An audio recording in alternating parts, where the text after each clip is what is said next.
Caríssimos irmãos, estimadas irmãs, nossa boa noite. Sejam bem-vindos ao canal do Seja, Centro Espírita Joana de Ângeles, Franca, São Paulo. Nós estamos iniciando a nossa palestra dessa segunda-feira e pedimos aos amigos do canal que já são inscritos que acionem o sininho para receber as novas notificações.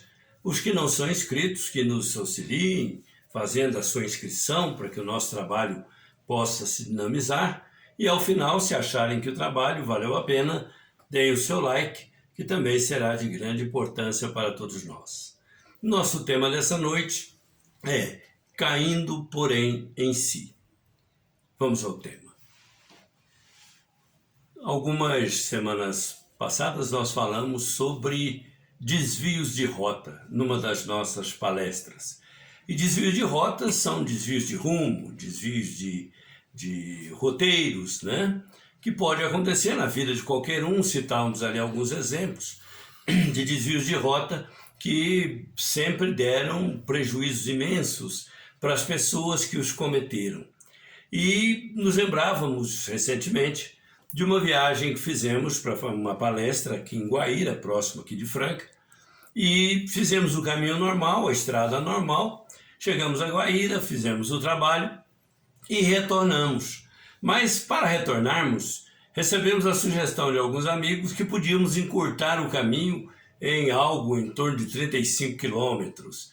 E aí fizeram um mapinha, diz, olha, é uma estrada alternativa, é uma estrada vicinal, mas tudo bem, dá para ir tranquilamente, a gente passa por lá com frequência. E aí fizeram um mapinha, um roteirinho, tudo, nós pegamos, compreendemos bem qual era o roteiro, qual era o caminho, e tomamos a estrada de volta. Não contávamos com alguns eventos adversos. Primeiro, furam um pneu logo na saída da cidade. Trocamos o pneu do abacate, que era um fusquinha verde da minha esposa, e nós viajávamos nesse fusquinha. O fusquinha corajoso, forçudo, como diriam lá em Minas Gerais, e nós viajávamos nele. Então, furou o pneu, trocamos, jogamos para o porta-malas o pneu estragado e viemos. Daí bate uma chuva tremenda com a qual não contávamos, estrada de chão, difícil de trafegar, a chuva torrencial. De repente, nos vimos perdidos num labirinto, porque era um canavial e tinha uma estrada bem definida, porém tinha vários entroncamentos ali. E num desses entroncamentos acabamos nos perdendo do rumo e tivemos que parar porque furou um outro pneu. Quando a chuva amainou, horas depois, já bastante tempo depois, já estávamos entrando as primeiras horas da madrugada, nós nos vimos ali no lugar ermo e apenas uma luzinha, alguns metros, algumas centenas de metros ali de distância. Falamos, se tem uma luzinha, deve ser uma casa, deve ser um sítio, qualquer coisa. Corremos para lá com aquela dificuldade imensa, gritamos na porteira e era realmente a sede de uma fazenda. E um senhor de boa vontade, àquela época, está há mais de 30 anos, ele saiu lá com toda boa vontade, a lanterninha na mão, e veio e disse, olha, qual é o problema? Nós estamos perdidos por aqui, senhor, nós não sabemos onde estamos, né? E naturalmente gostaríamos de contar com a sua ajuda. Ele falou assim, bom, para onde vocês estão indo? Para Franca. Ah, não, então vocês já perderam o caminho já faz algum tempo, né? Vocês já saíram da rota já faz algum tempo. Já saíram do roteiro, então, mas vamos com calma. Eu falei, mas tem um outro problema, meu senhor. Nós estamos com 2 pneus furados e não temos mais estepe para trocar. Ele falou, eu não tenho Fusca aqui na minha fazenda, mas eu tenho, não sei se era um Jeep, alguma coisa lá, é um pneu um pouco maior, mas se a furação da roda bater, você pode pegar, levar, depois eu passo lá e pego, quando puder traz, e tem sempre gente da Franca. E aí, colocamos para nossa felicidade, as furações da roda bateram. E nós colocamos aquele pneu e o Fusqueta veio meio mambembe, né? Com uma perna mais alta do que a outra ali na dianteira. E ele então nos indicou o caminho, falou, vou conduzi-los até o ponto em que vocês se desviaram e daí vocês tomam o caminho de volta e seguem em frente, não tem mais erro. Daqui para frente vocês não vão errar mais. Mas vão com cuidado, porque o pneu não é adequado para esse veículo. E aí tomamos aquele caminho. Ele teve a boa vontade, a generosidade de ir conosco até naquele entroncamento. Ele falou, bom, aqui que vocês se desviaram, daqui para lá tá tudo certo, é seguir o caminho, não tem mais erro e tudo bem. Chegamos em casa já quase amanhecendo, porque tivemos que vir muito devagar, ainda pegamos alguns trechos de chuva, mesmo às vezes trafegando numa estrada um pouquinho melhor. Mas o mais interessante de tudo é que a gente descobre nos desvios de rota que você leva um certo tempo para perceber que você desviou do caminho. Você leva um certo tempo para perceber que você não está no caminho certo, que você já desviou do seu caminho. E como você não sabe o ponto em que você se desviou, você tem que fazer um exercício de retorno, tem que fazer um caminho de volta. E esse caminho de volta é sempre muito difícil, porque é um tempo de retrabalho, é um tempo de refazimento. Você tem que fazer tudo novamente ao contrário do que foi feito, para depois, do ponto em que você se desviou, em que a gente se desviou, a gente tomar o caminho certo. Isso me lembrou um caso muito interessante, citado por Jesus, de desvio de rota, desvio de caminho na vida, né, do que falávamos naquela época na nossa palestra Desvios de Rota. É o caso do filho pródigo, que está lá no capítulo 15, nos versículos 11 a 32 do Evangelho de Lucas. Quando Jesus diz que um jovem cansado da vida na fazenda, era filho de um homem rico, abastado, tinha uma herança, uma expectativa de herança muito grande, mas ele se cansou, resolveu cair na vida, pediu a parte que lhe tocava naquele latifúndio e foi para poder seguir o caminho que ele desejasse. O pai aconselhou, falou tudo, mas tudo bem. Ao fim, vencido, entregou a ele a parte que seria da herança na falta dos pais, mas antecipou tudo isso. Entregou a ele a parte da herança e ele foi e começou a dissipar tudo nas orgias, em folguedos, e de repente, algum tempo depois, ele se viu totalmente desprovido de recursos. Ele se viu disputando alfarrobas com os porcos, que eram os animais que ele foi contratado para cuidar. Ele que levara tanto recurso, que tinha tanta possibilidade, que vivia uma vida tranquila, embora de trabalho na fazenda do pai, se viu de repente trabalhando para terceiros, sujeitando-se a humilhações e faltando inclusive alimentação. E aí esse rapaz, como diz o próprio texto do Evangelho, e caindo, porém, em si, desejou voltar. Eu achei interessante essa frase me chamou muita atenção. Cair em si.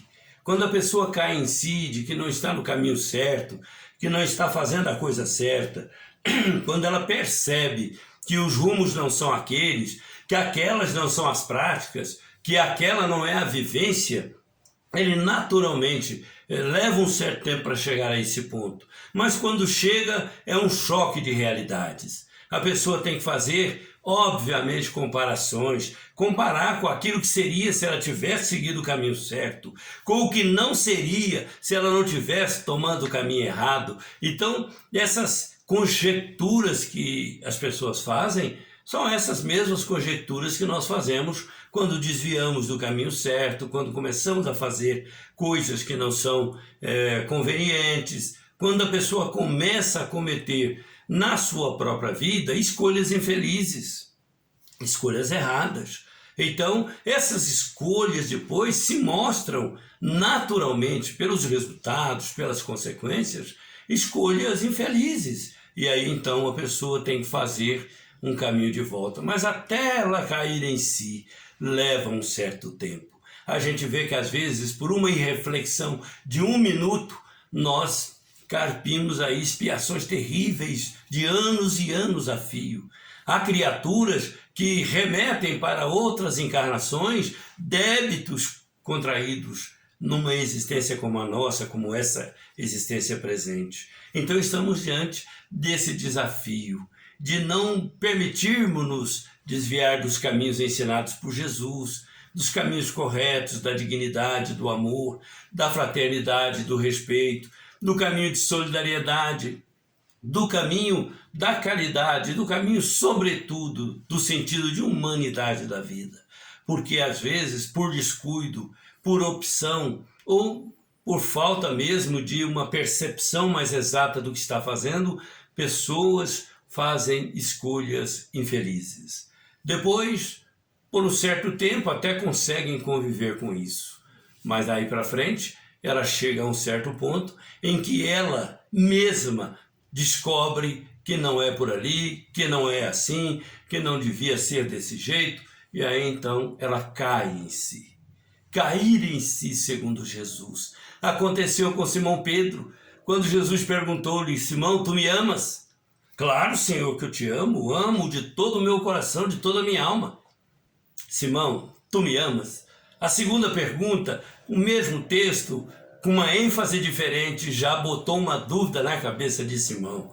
Será que ele está duvidando do meu amor? Mas a terceira pergunta foi cabal. Simão, tu me amas? Quer dizer, a maneira enfática como Jesus lhe perguntou era de botar à prova a sua fidelidade, o seu amor. Claro, Senhor, daria minha vida por ti, terá dito em outras palavras. Mas, Simão, antes que o galo cante, tu me negarás. Quer dizer, havia uma fragilidade, havia um sentido de fuga no espírito de Simão, que naturalmente, se posto à prova, ele inevitavelmente por aí cairia.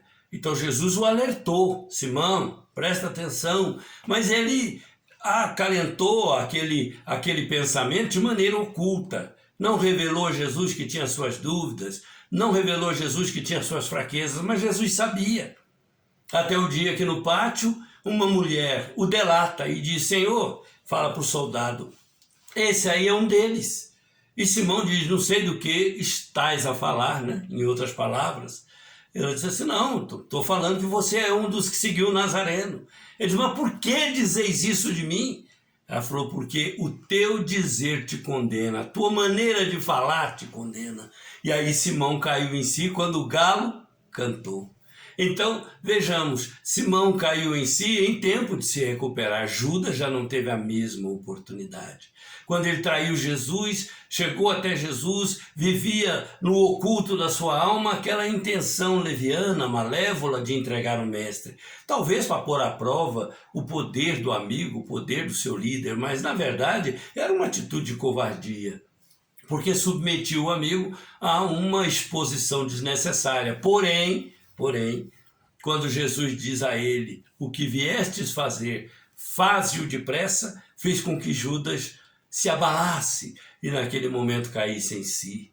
Maria de Magdala, né, é uma mulher assediada por vários demônios que diziam naquela época eram demônios, hoje sabemos, são espíritos perturbadores, obsessores, né? Esses espíritos foram expulsos por Jesus. E aquela mulher caiu em si, daquela vida que levava, que se submetia àquele tipo de influência nociva de mentes estranhas. E aí então se encontrou em Jesus para uma nova vida, uma vida gloriosa de redenção.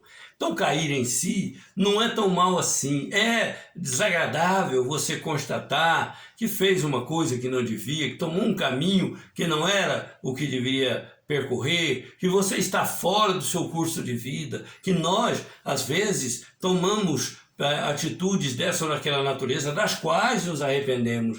No momento do arrependimento é o momento de cair em si. Mas não para vivermos no remorso, no complexo de culpa, mas para nos redimirmos, como Simão se redimiu após a conversa no pátio e o galo cantar 3 vezes, como Magdala se redimiu, como o apóstolo Paulo se redimiu ao cair em si diante de Jesus às portas de Damasco. Saulo, Saulo, por que me persegues? Que queres que eu faça, Senhor? Quem és tu, Senhor? Eu sou o Cristo, Saulo, a quem tu persegues. E aí, a história de Saulo, essa história de redenção, de quem caiu em si, tomou um outro caminho, o caminho verdadeiro, do qual jamais deveria ter se apartado, e se tornou para nós o glorioso defensor do Evangelho. Não teríamos a mensagem de Jesus na sua grandeza e na sua inteireza não tivesse existido Paulo de Tarso. O homem que caiu em si tomou um outro caminho, desejou voltar ao regaço da vida com Jesus. E caindo, porém, em si, desejou voltar, disse Jesus. Queira Deus, não precisemos fazer um cair em si para voltarmos ao caminho certo. Que Deus nos mantenha na sua trilha de luz, indicada por Jesus. Porque quando nós caímos em si e desejamos voltar, temos que, inevitavelmente, fazermos um caminho de volta até o ponto do desvio. E os caminhos de volta não são necessariamente fáceis. Queridos, a nossa reflexão de hoje é essa: cair em si, como diz o Evangelho, se desviamos dos caminhos, se fizemos escolhas ruins, mas que Jesus nos oriente nessa tomada de consciência e nesse retorno ao caminho que ele bem o disse, representar na direção do Criador. Eu sou o caminho, a verdade e a vida. É desse caminho que jamais devemos nos desviar. Muita paz, que Deus nos abençoe. Até o nosso próximo encontro, se Deus quiser.